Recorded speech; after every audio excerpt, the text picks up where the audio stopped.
인생의 여정은 늘 평탄한 길을 가는 그런 삶이 아닌 것입니다.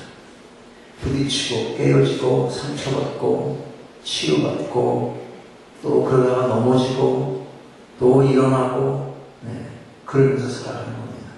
이런 삶이 세상에 믿지 않는 사람들의 인생길에만 경험되는 것이 아니죠.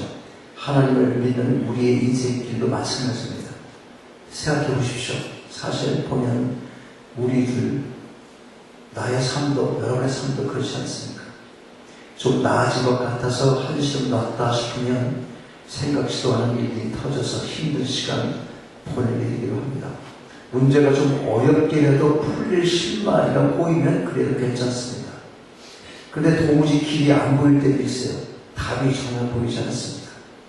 물론 답이 없는 문제가 어디 있겠어요? 우리 인간 사회에서 세상에 우리가 겪고 있는 문제 중에 답이 없다. 그건 아니에요. 어디엔가 답은 있는 거거든요. 그런데 그 답이 내게는 안 보인다는 거예요. 답답한 거죠. 이런 시간이 길어지면 어떻게 되겠습니까? 당연히 우울한 상태에 이르게 되고 마는 것입니다. 이런 우울증의 증세가 성도라고 해서 자동적으로 피해가는 것이 아니에요.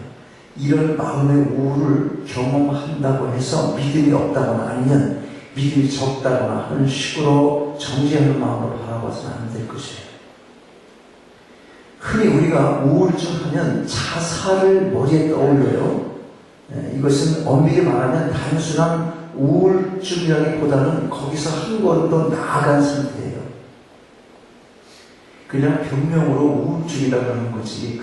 그러나 여러분 우울하지 않습니까? 어떤 때는 난 비가 주룩주룩 내려도 마음이 좀 우울한데 기독교인이고 거듭난 성도라고 해서 우울하지 않다? 결코 그럴 일 없어요. 누가 나쁜 일을 당하고 슬픈 일을 당하면 마음 우울해지는 거죠. 뭐 하는 일이 잘 꼬이고 안 되면 또 우울해지는 거예요.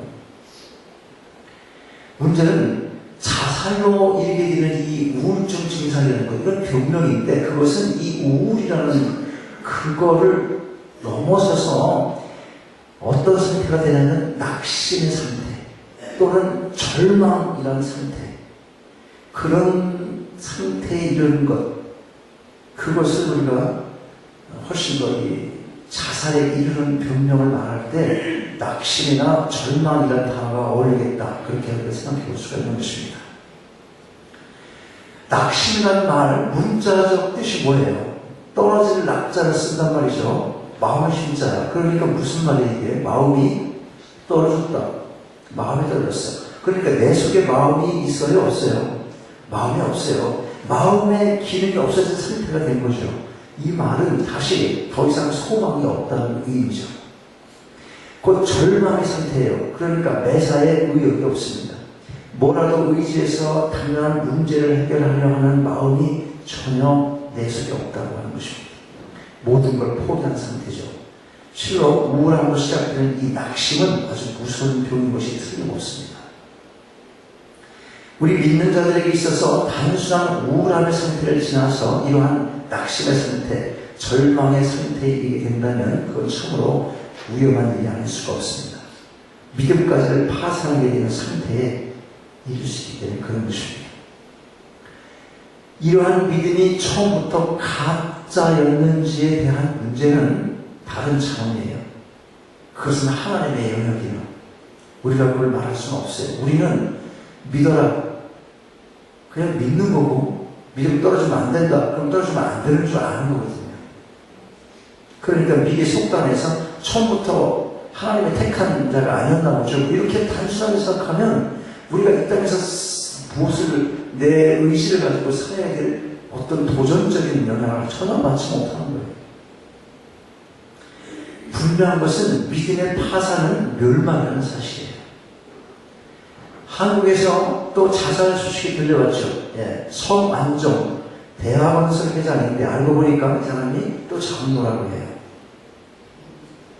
무엇이 그를 스스로 목숨을 끊게 했는지는 모르겠으나 그가 중생한 성도건 아니건 교회의 장로라는 직분자로 자살을 선택한 것은 참으로 안타까운 일이 아닐 수 없다고 하는 것입니다.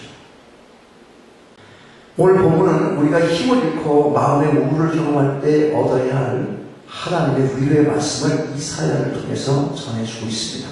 31절 말씀을 다시 한번 보겠어요. 여기를 보니까 이사야 선지자가 뭘 가르쳐줍니까? 새 힘을 얻는 길을 가르쳐주고 있어요. 어떻게 새 힘을 얻느냐? 그 길이 뭐예요? 하나님을 앙망하는 것입니다.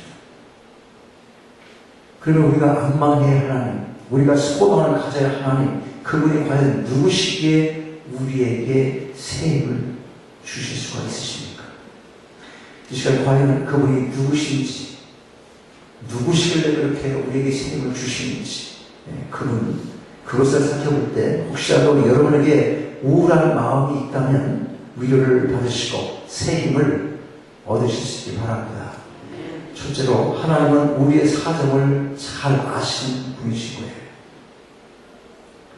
어떤 사람은 하나님을 초월적으로 생각해요. 멀리 저 하늘에 계신, 너무나 먼 곳에 계신, 그래서 우주를 지으시고 이 우주를 통치하시는 아주 위대하신 분, 그 말은 맞아요. 네, 그 하늘에 보좌에 계시고 또 이 우주를 통치하시는 분 맞습니다. 그런데 우리가 뭘 알아야 되냐면 그와 동시에 모든 성도 여러분 각자 가슴마다 아주 작은 사정까지도 다 아시는 분이시다고 하는 것입니다. 우주에 계셔서 아주 우리 조그맣게 보이는 우리의 우리를 어떻게 다 아실까 그렇게 생각할 게 아니라는 거예요. 만물보다 크시고 세상의 어떤 것과도 비교할 수 없지만 또 절대자이시긴 하지만 우리의 세세한 감정의 변화까지도 아시고 우리가 이 생을 살아갈 수 있게 괴로움, 장애물 이 모든 것을 다 아신다는 말이에요. 한마디로 속사정을 다 아신다 그 말이에요. 그렇게 이렇게 아시는 하나님께서 정말 선택한 자라면 하나님의 백성 삼고 자녀 삼으신 자라면 그 속마음을 아시는 하나님께서 자살로 결말 지어질 수 있는 그 낙심이나 절망의 상태까지 놔두시겠습니까? 우리가 아이들 너 그래 한번 나가봐. 그래서 애가 보따리에서 나갔어. 보니까 거지처럼 살고 잘못하면 정말 큰일 나겠어. 죽음까지 가지 않더라도 인생 망가지겠어. 그거 알면 어떻게 해요? 데려와야지. 끌어오라도 데려오잖아. 머리채를 잡고서도 집에 앉혀놓을 거 아니에요. 방에다 가지고 방문을 재물쇠로 장비까지 해서라도 아마 가둬놓을 거예요. 우리가 특별히 잊지 말 것은 하나님께서는 우리가 어떤 처지에 있든지 항상 지켜보시며 도움의 손길을 준비하고 계시다는 사실인 것입니다. 어떻게 알 수 있어요? 처음부터 우리에게 일어난 모든 일이 그분의 뜻 안에 있다는 것을 성경은 일반적인 우리에게 가르쳐주고 있습니다. 그중 하나가 빌립보서 2장 13절 이렇게 말씀해요. 너희 안에서 행하시는 하나님이시니 자기의 기쁘신 뜻을 위하여 너희로 소원을 두고 행하게 하시나니. 그러면 하나님께서 내게 지금 사람을 죽이라고 부르는 것 같은데요. 강도짓을 하라고 부르는 것 같은데요. 내가 자꾸만 그 일을 하고 싶죠? 이렇게 말하는 엉뚱한 사람들이 있어. 그럼 내재예요? 하나님이 내게 소원을 주신 겁니까? 성경 말씀이 그걸 이렇게 적용하라고 이 말씀을 우리에게 주겠어요? 하나님을 믿는 자, 택함받은 자, 성도이고 자녀인 사람의 마음을 주관하고 끝까지 그 마음을 알아서 인도해 주시겠다는 약속인 것이지. 인간의 눈에 보이는 것, 그것 말고 보이지 않는 것은 잘 믿지를 못해요. 안 믿으려고 해요. 또 당장 눈앞에 드러나지 않는 미래의 일에 대해서는 더더욱 의심을 합니다. 그러나 하나님께서 항상 우리를 가까이서 지키시고 우리를 도와주실 가장 적절한 때를 기다리고 계시다는 거예요. 이걸 아셔야 되거든요. 지금인데 지금 하나님 지금인 것 같은데 그건 누구 생각일까? 내 생각이에요. 하나님 때 그게 아니라는 거죠. 혹시 하나님의 도움이 눈앞에 당장 보이지 않는다고 마음이 우울하고 답답한 분 계십니까? 그렇다면 지금 곧 믿음의 눈으로 하나님을 바라보시기 바랍니다. 여러분이 처한 어려움을 여러분 자신보다 더 잘 아시는 분이 바로 하나님이십니다. 그러므로 정말 우리에게 꼭 필요한데 바로 그때 하나님의 기쁘신 뜻 안에서 우리를 도와주실 것입니다. 우리의 사정을 다 아시는 하나님은 우리의 아버지세요. 그분 안에서 소망을 잃지 마시기 바랍니다. 두 번째로 하나님은 전능하신 분이십니다. 전능하신 분이십니다. 구약시대 이스라엘 주변에 있던 각 나라는 모두 다 신의 신앙을 갖고 있어요. 많은 신들을 믿었어요. 수많은 신의 우상을 만들고 각 신들에게 고유한 능력의 그 영역을 이렇게 스스로 인간들이 정했어요. 자기들이. 하나 멋있게 만들고 너는 아름다움의 신, 또 어떤 사람 마음 미워할 일이 생기면 당신은 그 신을 어떻게 만들겠어? 좀 무섭게 만들기 독하게. 그리고 저주의 신 이런 식으로 해서 만들었던 것이죠. 또 풍요의 신, 자식 번성하는 자손의 그 자손 많이 주는 그런 신, 여러 가지 신을 이렇게 우상을 만들어 놓고 이걸 붙인 거예요. 신, 농경신이 되기도 했고, 그래서 많은 신 중에 어떤 신은 전쟁의 신, 이기게 해주는 신이다. 또 어떤 신은 바다. 지금도 어떻게 해요? 고깃배에 나갈 때 뭐합니까? 돼지 먹이 넣고 제사 지내잖아요. 영화를 촬영할 때도 이상하게 기도하고 안 하고 돼지 먹이를 넣고 영화 찍기를 시작하는 겁니다. 제사를 지내고. 그게 인간의 속성이에요. 하나님 모르면 우주를 주시고 이 만물을 주시고 통치하시는 이 하나님을 모르면 그 나름대로의 신을 만들어서 그렇게 우상을 섬기게 되는 것이 인간의 자연스러운 본능이에요. 그것을 우리가 존귀성이다 이렇게 말하는 겁니다. 아무것도 안 믿어요? 무당도 안 믿고 하나님도 안 믿어요? 그건 가장 못됐어. 그건 누굴 믿는다는 거죠? 자신을 믿는 거예요. 그래서 그게 우상이에요. 자기 우상. 더 못 쓰는 사람이야. 신이 있다고 인정되려 그냥 뭐 가망성대에 있는데 내가 있는데 뭐 자기를 신으로 만드는 거죠. 그런데 보세요. 그렇게 다양한 신들을 만들었지만 선민 이스라엘에게 자신을 계시하셨던 신 구약에서 이 세상에 존재하는 유일한 신이신 여호와 하나님은 이스라엘 주변에 있던 그런 나라들이 생각하는 조그마한 우상 같은 신이 아니라는 것입니다. 어떤 특별한 영역에서만 능력을 나타내는 정도의 어떤 그들이 믿고 있는 신의 우상이 아니라는 거예요. 여호와 하나님은 언제 어디서 어떤 어려움이 닥치더라도 능히 의지할 수 있는 절대자이시며 전능자이신 것입니다. 이사야 32장 17절을 보면 나는 여호와여 모든 육체의 하나님이라 내게 능치 못한 일이 있겠느냐 이렇게 맞습니다. 이사야를 통해서 하나님 자신이 직접 당신의 전능하심을 증거하시는 것입니다. 어떠십니까? 하나님의 말씀대로 믿음 지키며 이 땅 살아가기 힘드십니까? 혹시 삶을 끊임없이 방해하는 온갖 장애물들로 인해서 답답한 마음으로 고민하고 계십니까? 오직 홀로 전능하신 우리 하나님께 그 사정을 아뢰시고 그분의 전능하신 능력을 의지하시기 바랍니다.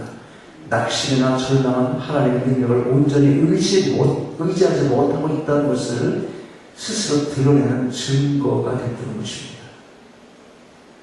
혹시라도 지금 마음의 우울함을 경험하고 있다면 하나님의 능력에 의지하여 온전히 자유하시고 새 힘을 얻으시기 바랍니다. 세 번째로 하나님은 우리를 사랑하시는 분이십니다. 하나님께서 우리의 모든 사정을 아시고 우리가 겪는 어려움을 해결해 주실 만한 능력 가지고 계십니다. 그런데 잘 들어보세요. 그런 능력이 많으신 것 분명해요. 그런데 만약에 하나님께서 우리의 대적이 되신다면 어떻게 될까요? 능력이 많으신 분이 나를 사랑하는 게 아니라 나를 대적하는 대적의 대상으로 존재하시면 어떻게 될까요? 어떻게 되겠어요? 절망이에요, 절망. 소망이 없는 거예요. 절망뿐이에요. 사실 모든 인간은 절망 상태에 있었어요. 믿는 사람은 지금 그 상태를 벗어났지만 이 세상에 존재하는 모든 자연인은 사실 보면 다 절망의 상태인 거예요. 그걸 사람들이 몰라요. 근데 하나님께서는요, 인간이 범죄하여 하나님을 떠났음에도 불구하고 그분께서 인간에 대한 사랑을 선언하셨습니다.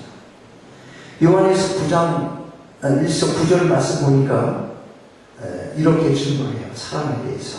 하나님의 사랑이 우리에게 이렇게 나타난 바 되었으니 하나님이 자기의 독생자를 세상에 보내시면 저로 말미암아 우리를 살려 하시느니라.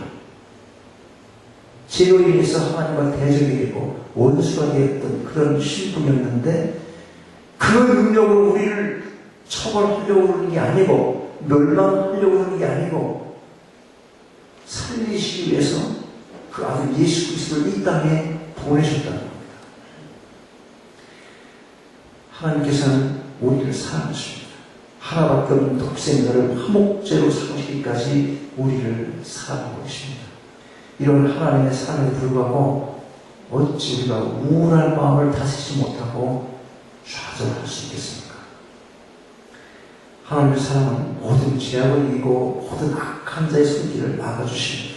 이 사실을 믿기에 시편 기자는 다음과 같이 고백을 합니다. 내 영혼아, 내가 어찌하여 낭망하며 어찌하여 내 속에서 불안하여하는고.